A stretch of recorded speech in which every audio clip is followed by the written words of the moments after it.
इस हफ्ते के मनी मैटर्स में हमारे साथ एक शख्स हैं जो अपना नाम नहीं शेयर करना चाहते, तो हम उनको रघुवंशी बुलाएंगे और वो हैं अभी लुधियाना में। कैसी हैं आप रघुवंशी? सारे एकदम बढ़िया। बहुत बढ़िया, आपसे गुड बहुत आफ्टरनून अच्छा सर। लग रहा है। Good afternoon, good afternoon. बहुत अच्छा लग रहा है आपसे बात करके।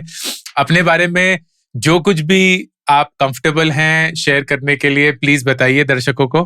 बेसिकली मेरा जन्म उत्तर प्रदेश की जमीन पर हुआ है, कासगंज डिस्ट्रिक्ट में। तो मेरी जर्नी सर उतनी है बस कि मेरे मदर फादर साहब का एक सपना था कि मेरे भैया की डेथ के बाद उनको था कि हर किसी को होता है कि बेटा कुछ अलग हटके करे, पर भैया नहीं रहे इस दुनिया में। तो फिर मेरा जन्म हुआ 1-2 साल बाद, तो उन्होंने अपने बेटे और के ही रखा मुझे, आज तक भी मतलब बेटे जैसा ही रखा हुआ है।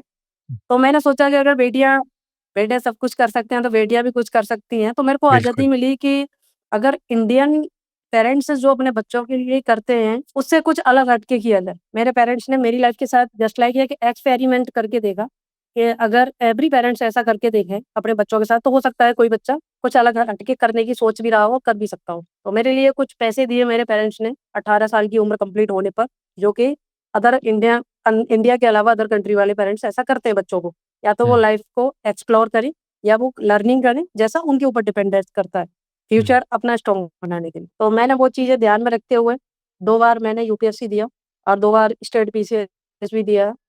और यूपी पुलिस जो कांस्टेबल का एग्जाम होता है उसमें 2 टाइम सिलेक्टेड हूँ मैं, पर मैंने ज्वाइन एक बार भी नहीं किया क्योंकि डैडी का सपना था, क्योंकि वो मेरे लिए किरण बेदी जी के बहुत सारे आर्टिकल्स जो भी छपते थे, चाहे उनकी अच्छाई के होते थे और वर्किंग प्रोफाइल से कनेक्टेड, वो काट-काट के आर्टिकल न्यूज़पेपर से घर ला-ला के उनको रीड कर के सुनाते थे, वो दिखाते थे मतलब, इसलिए सर। तो यही छोटा-सा मेरा इंट्रोडक्शन है। हाँ, बहुत बढ़िया, बहुत बढ़िया। आपकी आपकी उम्र कितनी है अभी रघुवंशी? सही मेरी अभी 26 है। Okay ji. एंड आपने बताया कि आप अपने घर से निकली थी, तो किस उम्र में? 18 साल की उम्र में ही निकली थी, उससे पहले ही? हाँ जी, हाँ जी सर। मेरा उस टाइम बीएससी फाइनल ईयर और सेकंड ईयर था मतलब। बहुत बढ़िया। हाँ जी, हाँ जी। अभी आप क्या करती हैं? सर प्रेजेंट टाइम अभी गॉड की मर्ज़ी से एक छोटा-सा मेरा रनअप है। मेरा पैन इंडिया मेंस वियर का होलसेल का काम है। ऑल ओवर इंडिया सप्लाई जाता है मेरा। अच्छा, या बहुत यस सर। बढ़िया। तो आप एक ऐसी कंपनी के साथ काम करती हैं जो इन सारी मेंसवेयर का होलसेल करती हैं? सर रिक्वेस्ट है, मैं एक लाइन यहाँ पर मैं जोड़ना चाहूँ। मैं किसी हुँ, कंपनी के साथ नहीं हूँ। जब मैं घर से मतलब आए हुए थे, अपनी लाइफ न्यू स्टार्ट करने के लिए, तो मेरे को एक यूनिवर्सल ग्रुप ऑफ मैनेजमेंट करके मैनेजमेंट एक कंपनी थी, तो उन्होंने मुझे ऑफरिंग किया था एज़ ए पर्सनैलिटी डेवलपमेंट की तरह से। जैसे वो अच्छा। अपनी मार्केटिंग के लिए हायर करते हैं वैसे, और उनका एक विज़न था कि वो पर्सनैलिटी डेवलपमेंट बोल के उन्होंने हायर किया था। तो वो ट्रेनिंग तौर पे मुझे ना उन्होंने प्लेसमेंट दिया था, 11 महीने की ट्रेनिंग कंप्लीट करने के बाद। ओके। वहाँ से मुझे प्लेसमेंट दिया कंपनी ने, फिर मुझे हरिद्वार के लिए एज़ ए असिस्टेंट, जो टीम का लीडर होता है उसका असिस्टेंट जो सीनियर लीडर होता है, as a assistant senior leader मुझे हायर किया था उन लोगों ने। बहुत बढ़िया, बहुत बढ़िया। बहुत ही अच्छे, यस। बहुत अच्छे। तो चलिए अब ये बताइए कि आज हम आपकी क्या मदद कर सकते हैं? सर मेरे को ये पूछना था कि अभी मेरी जो अर्निंग है, वैसे मेरे एक्सपेंसेस जो हैं बहुत ज़्यादा नहीं है मतलब, तो अभी मैं बचा के पैसे 10-15 साल में मैं कुछ अच्छा-सा अचीव कर सकूँ। बहुत बढ़िया, बहुत ही अच्छी, बहुत सही सोच है। तो चलिए इसमें आपकी हम मदद करेंगे। ये बताइए रघुवंशी कि अभी आपकी तनख्वाह महीने की कितनी आती है? सर तनख्वाह नहीं है, जैसे मेरा सेल्फ अर्निंग है, तो मेरी जो इनकम है लगभग 40 प्लस चली जाती है एवरी मंथ अच्छा, की। बहुत बढ़िया, बहुत बढ़िया। एवरेज में 35 मान के चल सकते हैं सर। ठीक है, तो यस सर। 25 ही मान के चलेंगे। ये मुझे बताएँगे कि अ, अगर किसी महीने बहुत कम हो जाए इससे, तो सबसे कम कितना हो जाता है? आप 30 पकड़ के चल सकते हो, 30 से डाउन तो किसी भी कीमत पे नहीं जाता। मैं पूरे सिस्टम पे सारा काम करते हुए मैं कहाँ कमी कर रहे हैं मतलब बोलिए। मैं 30 मतलब समझ गया। एक्चुअल बहुत नॉर्मल से नॉर्मल रहेगा। आपके खर्चों पे अब आते हैं। मेरे को धीरे-धीरे करके अपने सारे खर्चे बताइए, रहन-सहन के, खाने-पीने के, सब कुछ? मेरा रूम अलाउंस अभी 30 मतलब 3000 समथिंग जा रहा है। अभी चूँकि मेरा बिजली का बिल अभी माफ़ हो गया है जहाँ पे मैं हूँ, इधर वाली साइड में, और ठीक है, लगभग 3000 सर राशन का है। ठीक है।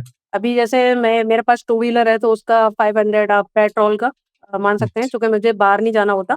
और एवरी मंथ थोड़ा-सा सर कपड़ों का ही हो जाता है सेल्फ वियर के लिए, लगभग हुँ, आप हुँ। 2000 उसका डिडक्ट कर सकते ठीक हो। है, बाकी 1000 आप सर एक्स्ट्रा डाल लें, जैसे मुझे कभी-कभी वैसे 1000 खत्म तो नहीं होता पर मंथ में, पर मैं फिर भी एक्स्ट्रा मान के चलते हैं, जैसे अभी कोई हेयर ठीक कट हो गया या फिर कुछ हम्म, ऐसा पर्सनल एक्सपेंसिव कर लिया तो वैसे ठीक 1000 आप डिडक्ट कर सकते हैं। कुछ घर भेजती हैं? नहीं सर अभी नहीं है, चूंकि अभी कनेक्शन उतने नहीं है, अभी मैंने एक घर लिया है मतलब अपना खुद का। तो अच्छा, अरे वाह, क्या बात है, कॉन्ग्रेचुलेशंस, आपने अपना घर भी ले लिया। ठीक है, तो उसके भी हाँ ऊपर भी जी जी। आएंगे। ठीक ठीक। है। तो अभी आपने, रिक्वेस्ट है। तो ये जो सारे आपने खर्चे बताए वो करीब 9,500-10,000 के करीब है, जो आपका महीने का रहन सहन का खर्चा है। यस घर सर। जो आपने लिया है वो कर्ज पे लिया है? जी सर, कर्ज में लिया है क्योंकि उसकी जो ऑन डिमांड है लगभग 18 लैक्स है, 18 लाख के समथिंग। अच्छा, ओके। तो मुझे ये बताइए उसकी ईएमआई कितनी जाती है महीने की? सर ईएमआई अभी अप्रैल या मई से अलॉट होगी, क्योंकि मेरी जो रजिस्ट्री होनी है वो अप्रैल के समथिंग होगी, 10 अप्रैल के समथिंग। अभी वो अच्छा, बिल्डिंग ऑन प्रोसेस है, ऑलमोस्ट रेडी हो गया, अच्छा, 95% वर्क डन हो गया। मेरा फरवरी में डील डन हुई थी मतलब मेरी उनके साथ। अच्छा। Yes sir. मुझे बताइए 18 लाख के जो घर है उसमें से कितना डाउन पेमेंट किया आपने? 6.5 करना है, 6.5 लैक्स यानी कि उसके बाद sir registry and banking charges लगा के ऑलमोस्ट मेरे को जो इन्वेस्टमेंट है 8 के समथिंग पड़ेगा सर। ओके, तो आप लोन जो आप लेंगी वो कितना लोन लेंगी? सर मेरा लोन लगभग 12.5 के समथिंग जाएगा, 1270 ठीक, की बात चल रही है, मतलब ठीक, ऑलमोस्ट एसेंशन पर ही है फाइल्स ऑलरेडी, और हो जाएगा मतलब कन्फर्मेशन पे। ठीक है। आपको कुछ आइडिया है कि कितने ब्याज के दर पे मिलेगा ये? सर उन लोगों का कहना है कि 11.9 के समथिंग जाएगा, जो लोन है वो किसी के थ्रू हो रहा है, अच्छा, ना तो मेरी सैलरी स्लिप पे हो रहा है, ना मेरे बिज़नेस पे हो रहा है, क्योंकि मेरा बिज़नेस अभी मेरे को उसमें लेके आना है प्राइवेट लिमिटेड समझ में। गया, तो इसके लिए समझ गया, मैंने डायरेक्टली उसे रजिस्टर्ड नहीं करा के मैं अपनी प्रॉपर्टी बस प्राइवेट लिमिटेड में रजिस्टर्ड कराऊँ, मेरा ये है मतलब। समझ गया, समझ गया। और कितने साल के लिए लोन होगा ये? सर उन लोगों का टर्नओवर तो 10 ईयर का है। मेरा मतलब है कि मैं उसे 4-5 ईयर्स में ओवर कर दूँ। क्योंकि मैं अभी कैलकुलेटर देख रहा हूँ, अगर आप 12,70,000 का लोन लेती हैं 11.9% यस पे, सर। तो 5 साल का अगर आप लोन लेती हैं तो आपकी ईएमआई जो है वो बैठेगी करीब 28,000 रुपए, जो कि अभी आप अफोर्ड नहीं कर सकती। क्यों? क्योंकि आपकी तनख्वाह जो है वो ओके। 35 से 40,000 के बीच में है, जिसमें से 10,000 रुपए आपका खर्चा है। तो आपके पास बचेगा यस सर। तो 25 से यस सर। 30,000 रुपए, और उतनी ही आपकी ईएमआई जाएगी, तो वो बहुत कट टू कट हो जाएगा, और इतना आप रिस्क नहीं ले सकती। अगर आप 10 साल की लेती हैं तो आपकी ईएमआई बैठेगी करीब 18,000 रुपए। तो मेरे हिसाब से आपको 10 साल से शुरू करना चाहिए, धीरे धीरे फिर जैसे जैसे पैसे आएंगे, आपकी आमदनी बढ़ेगी, आप उसको चुका सकती हैं, क्योंकि ये 18,000 का जो लोन है वो आप तब भी अफोर्ड कर सकती हैं। Okay, okay. Thank you so much sir suggestion करने के लिए। बाकी रिक्वेस्ट है सर, एक क्वेश्चन था मेरा इसी बीच में। जैसे प्लीज मेरा पूछिए। जो इनकम है वो हाई जाता है, तो मैं उसमें जैसे 1 साल में मैंने प्रिंसिपल अमाउंट में 2 लैक्स एक्स्ट्रा ऐड ऑन कर दिया, जो बैंक का अमाउंट होगा उसमें। तो सर प्रिंसिपल अमाउंट डिडक्ट होगा, तो उससे क्या जो बैंक का टर्नओवर है मतलब ईयर का 10 ईयर्स के लिए, तो वो कम हो सकता है क्या?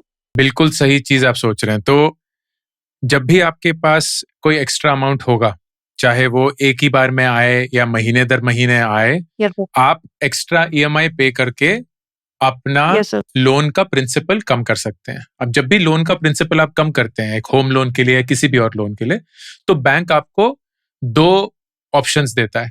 एक ऑप्शन कि आप अपनी ईएमआई कम कर दीजिए, दूसरा ऑप्शन कि आप अपने लोन का पीरियड या टेन्योर कम कर दीजिए। बहुत लोग गलती करते हैं कि वो ईएमआई कम कर देते हैं, लेकिन उससे जितना वो टोटल ब्याज उनको देना पड़ेगा वो कम नहीं होता है, क्योंकि बैंक को तो ब्याज कमाना है आपसे। तो सबसे सही जो रास्ता है वो ये होता है कि जब भी आप yes principal sir. Yes. Payment देंगे, आप प्लीज लोन का पीरियड या टेन्योर कम करिएगा। इसी से आपका जो ये 10 साल का लोन है वो 5-6 साल या शायद उससे भी जल्दी चुक जाएगा। Thank you so much sir suggest करने के लिए। ये क्वेश्चन मेरे को 2-4 दिन से ज़्यादा था मतलब। बिल्कुल, कोई बात नहीं। तो ये अगर आप ईएमआई ले लेती हैं और करीब 18,000 की ईएमआई पड़ती है, प्लस आपके 10,000 रुपए का खर्चा है, तो मोटा मोटा आप मान के चलिए कि 28,000 रुपए आपके महीने के इसमें आप चले जाते हैं। आप कमाती हैं 35 से 40,000 के बीच में, कभी ज्यादा होता है, 30 से कम कभी नहीं होता है। तो हमने ये इंश्योर किया है कि जो 30,000 रुपए आप कम से कम कमाती हैं, आपकी कम से कम ईएमआई और रहन सहन के यस सर। खर्चे में वो 30,000 समा जाए, तो उससे फिर आपको कोई तकलीफ नहीं होगी।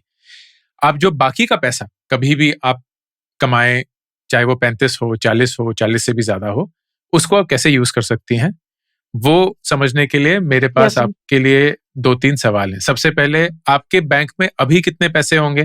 क्योंकि आपने अभी घर खरीदा है तो डाउन पेमेंट वगैरह करी होगी, लेकिन वैसे कितने पैसे सर होंगे? तो लगभग उन्होंने कहा है कि फाइल असेंशियल हो जाएगी, साथ में वर्क कंप्लीट हो जाएगा। तो 95% हो गया है, मुझे घर की वीडियो भी आ गई है और मैंने विजिट भी कर लिया है। अच्छा, तो वो डाउन पेमेंट है ऑलमोस्ट मुझे देना पड़ेगा 5 या 10 अप्रैल के समथिंग, जो अच्छा, रजिस्ट्री से जस्ट 2-4 दिन पहले। वो मेरे समझ अकाउंट में अभी अवेलेबल है इतना अमाउंट सर। ठीक है, उतना अमाउंट हाँ आपके जी। पास पड़ा हुआ है। ठीक है। आपकी कोई और इन्वेस्टमेंट है इस जमा यस, पूंजी के बियॉन्ड? मेरा एक कमेटी वाला चल रहा है जो 10 मेंबर्स इसमें ऐड ऑन होते हैं सर। हाँ, हाँ। 6 मतलब 6000 जाते हैं पर मंथली उसके। अच्छा। तो एंड आपको उस कमिटी के जो 10 मेंबर का 60,000 रुपए जो है वो आपको मिल चुका है ऑलरेडी? यस सर, मुझे 3rd या 4th वाले नंबर पे मिल जाता है, तो वो पैसा अच्छा। मुझे ऐसा नहीं लगता है कि मेरी अर्निंग से डिडक्ट होके जा रहा है। चलिए, तो फिर मैं आपको ये बताता हूँ रघुवंशी कि आप जो बाकी के आपके पास पैसे रहेंगे, जो कि 7 से 13,000 रुपए होंगे हर महीने, उसको आप कैसे इस्तेमाल कर सकती हैं। तो एक तो आपकी कमिटी है जो आपने देख लिया है, आपके लिए काम करती है। मेरी राय, पर्सनल राय है सिर्फ, मेरी राय ये रहेगी कि कमिटी से ज्यादा अच्छी इन्वेस्टमेंट्स बाहर हैं, तो आप उनको कंसिडर कर लीजिए। मैं आपको थोड़े बहुत ऑप्शंस बता दूंगा और फिर आप ऑफ कोर्स डिसाइड कर सकती हैं कि वो आपके लिए सही होंगे या नहीं। सबसे पहले, आप हर महीने गोल्ड में इन्वेस्ट कर सकती हैं। ये फिजिकल गोल्ड नहीं होगा, आप ना ज्वेलरी खरीदेंगी, ना सोने की सिक्के खरीदेंगी, ना सोने की गिनिया या सोने के बार, आप डिजिटल गोल्ड खरीदेंगी। तो ईटीएफ या एक्सचेंज ट्रेडेड फंड्स होते हैं गोल्ड के, तो आप वो अगर लेते हैं तो आप बेसिकली गोल्ड में निवेश कर रहे हैं, और जैसे जैसे गोल्ड का दाम बढ़ेगा या घटेगा वैसे वैसे आपकी इन्वेस्टमेंट भी बढ़ेगी या घटेगी। तो एक मेरी राय रहेगी कि आप गोल्ड में इन्वेस्ट करें हर महीने। Yes sir, yes. दूसरा ऑप्शन है कि आप स्टॉक मार्केट में इन्वेस्ट करें, और स्टॉक मार्केट में आप ज्यादा रिस्क नहीं लेंगे, आप थोड़ा सा सेफ खेलेंगे। तो मेरी दूसरी राय ये रहेगी कि आप निफ्टी 50 के म्यूचुअल फंड में इन्वेस्ट करें। और कभी भी अगर आपको पैसे बचाने हो और आपको पता है कि 6 महीने में या 1 साल में या 1.5 साल में मुझे इस पैसे की जरूरत होगी, जैसे कि आपकी डाउन पेमेंट की हो सकती है या कोई और पेमेंट आपके पास हो, तो आप ना गोल्ड में डालें ना निफ्टी 50 में डालें। क्यों? क्योंकि ये दोनों जो हैं वो उतार चढ़ाव से गुजरते हैं। तो कभी भी अगर आपको एक फिक्स रिटर्न चाहिए हो, जैसे एक एफडी या फिक्स डिपॉजिट में जी। मिलता है, लेकिन उससे बेटर रेट चाहिए हो, तो आप डेट म्यूचुअल फंड्स में यस सर। इन्वेस्ट करिए। एफडी जहां आपको 5.5-6% देगी, वहीं एक डेट म्यूचुअल फंड आपको 6.5-7% तक दे सकता है। तो बहुत ज्यादा बड़ा अंतर नहीं है, लेकिन कम से कम बेटर तो है, और पैसा मोस्ट इंपॉर्टेंटली सुरक्षित है। तो in addition to your committee या रिप्लेसमेंट ऑफ योर कमिटी, आप इन 3 चीजों को सर इवेलुएट कर सकते हैं: gold ETF, Nifty 50 mutual fund या डेट म्यूचुअल फंड।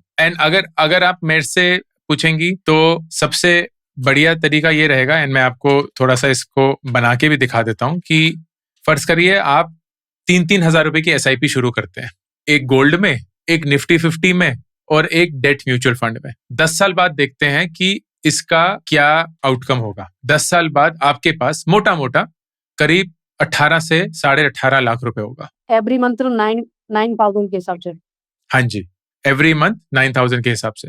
अब यही चीज अगर आप 20 साल तक करती हैं तो यही पैसा करीब 67 लाख हो जाएगा। सच में मुझे ऐसा लग रहा है कि मैं कर सकते हैं मतलब कुछ भी है ना।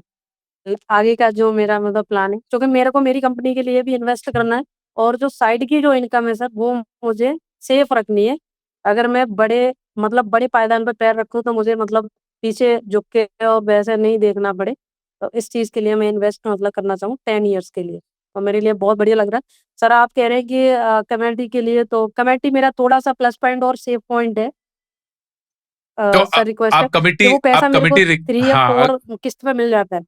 नहीं नहीं, प्लीज आप करिए। अगर आपको कमिटी में हाँ। ऐसा महसूस होता है कि वो आपका सेफ जगह है, तो प्लीज उसको कंटिन्यू करिए, उसको रोकने की जरूरत नहीं है। और जो बाकी पैसा बचेगा उससे सर आप रिक्वेस्ट है इन 3 चीजों में डालिए। ये सब मैं 9 मतलब जो आपने 9,000 का मेरे को जो रेशियो बताया है कि आप ऐसे-ऐसे इन्वेस्ट करें, वो मेरे लिए फुल टू फुल और मेरे लिए कंफर्टेबल भी है वो चीज़ वो।